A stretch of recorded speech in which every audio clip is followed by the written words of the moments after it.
15 August আলাস্কায় বৈঠকে বসতে যাচ্ছেন প্রেসিডেন্ট ডোনাল্ড ট্রাম্প ও ভ্লাদিমির পুতিন, যা আশার আলো দেখাচ্ছে গোটা বিশ্বকে। তবে সমস্যা হলো, এ অঞ্চলে স্থায়ী শান্তি প্রতিষ্ঠার জন্য কেবল যুক্তরাষ্ট্র ও রাশিয়ার বৈঠকই যথেষ্ট নয়। প্রয়োজন ইউক্রেন, ইউরোপ, জাতিসংঘ এবং বিশেষ করে চীনের সক্রিয় ভূমিকা। কিন্তু কিভাবে, সেটাই আপনাদের জানাবো ফরেন পলিসির এক প্রতিবেদনের আলোকে। আপনাদের সঙ্গে আছেন রঞ্জু ইফতেখার। পুরো বিশ্ব যখন শান্তি প্রতিষ্ঠার ব্যাপারে একমত, তখন দুই মেরুতে অবস্থান মস্কো ও কিয়েভের। যুদ্ধক্ষেত্রে ব্যাপক প্রাণহানি ও ধ্বংসের পরও এক চুলো ছাড় দিতে নারাজ কোনো পক্ষ। নিরাপত্তা নিশ্চয়তার পাশাপাশি নিজেদের ভূখণ্ডও ধরে রাখার ব্যাপারে অনড় অবস্থানে ইউক্রেন।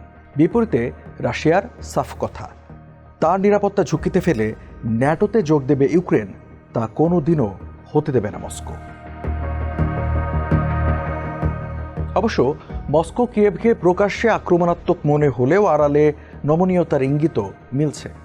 ইউক্রেনের প্রেসিডেন্ট ভলোদিমির জেলেনস্কি নির্দিষ্ট কিছু শর্তে রাশিয়ার সঙ্গে সমঝোতায় যেতে আগ্রহ প্রকাশ করেছেন। একই সঙ্গে পুতিন প্রশাসনও জাতিসংঘ নেতৃত্বাধীন শান্তি উদ্যোগে অংশ নেবার ইঙ্গিত দিয়েছে। আর এই প্রেক্ষাপটে দাঁড়িয়ে দুদেশের লাল রেখাকে সম্মান করে সমাধানের আলোচনা করা কঠিন হলেও অসম্ভব নয়। এখানেই ভূমিকা রাখতে পারে চীন। ইউক্রেন যুদ্ধ বন্ধে গুরুত্বপূর্ণ ভূমিকা রাখতে পারে চীন, কেননা এই ইস্যুতে ইউক্রেন, রাশিয়া, যুক্তরাষ্ট্র ও ইউরোপকে একই আলোচনার টেবিলে বসানোর সক্ষমতা আছে বেইজিংয়ের, যেখানে লক্ষ্য হবে একটি 7 পক্ষের আলোচনার কাঠামো গঠন, যাতে জাতিসংঘের নিরাপত্তা পরিষদের 5 স্থায়ী সদস্য সহ ইউক্রেন ও ইউরোপীয় ইউনিয়নের প্রতিনিধিরাও থাকবে। আর এই উদ্যোগকে সফল করতে পারে চীনের কূটনৈতিক মর্যাদা ও অর্থনৈতিক প্রভাব। 2023 সালে চীন ছিল রাশিয়া ও ইউক্রেনের সবচেয়ে বড় বাণিজ্যিক অংশীদার। রাশিয়ার সঙ্গে বাণিজ্যের পরিমাণ ছিল $240.1 বিলিয়ন। বিপরীতে ইউক্রেনের সঙ্গে $12.8 বিলিয়ন। এছাড়া উভয় দেশই চীনের বেল্ট অ্যান্ড রোড ইনিশিয়েটিভের অংশ। তাছাড়া চীন ইউক্রেনের শস্য রপ্তানির স্থিতিশীলতা নিশ্চিতেও বেশ আগ্রহী। ফলে চীন রাশিয়াকে সম্মানজনকভাবে যুদ্ধ থেকে সরে আসার পথ দেখাতে পারে, সেই সঙ্গে পারে ইউক্রেন পুনর্গঠনেও বড় ভূমিকা রাখতে।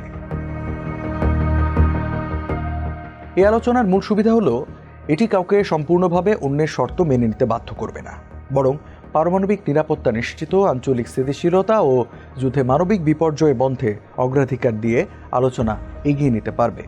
আর এর প্রথম ধাপই হবে যুদ্ধবিরতি।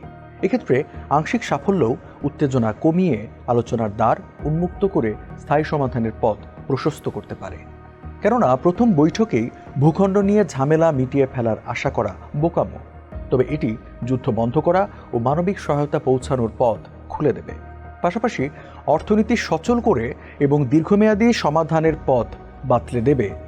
তাই এখানটাতে যদি একটি স্বল্পমেয়াদী যুদ্ধবিরতি প্রতিষ্ঠা করা যায়, তাহলে জাতিসংঘ শান্তিরক্ষী বাহিনী মোতায়েনের সুযোগ তৈরি হবে। চীনের সহায়তায় ইউক্রেন যুদ্ধবিরতি কার্যকর হলে পরবর্তীতেও কিয়েভের পুনর্গঠন পরিকল্পনাতে গুরুত্বপূর্ণ ভূমিকা রাখতে পারে বেইজিং। এক্ষেত্রে শুধু অর্থ নয়, বরং লজিস্টিক্স, প্রযুক্তি ও প্রকৌশল সহায়তা প্রয়োজন হবে ইউক্রেনের, যা চীনের অংশগ্রহণের মাধ্যমে দ্রুত এগিয়ে নিতে পারে।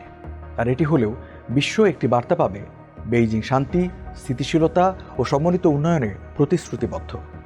এখন দেখার অপেক্ষায় সত্যিই চীন সেটি করে দেখায় কিনা।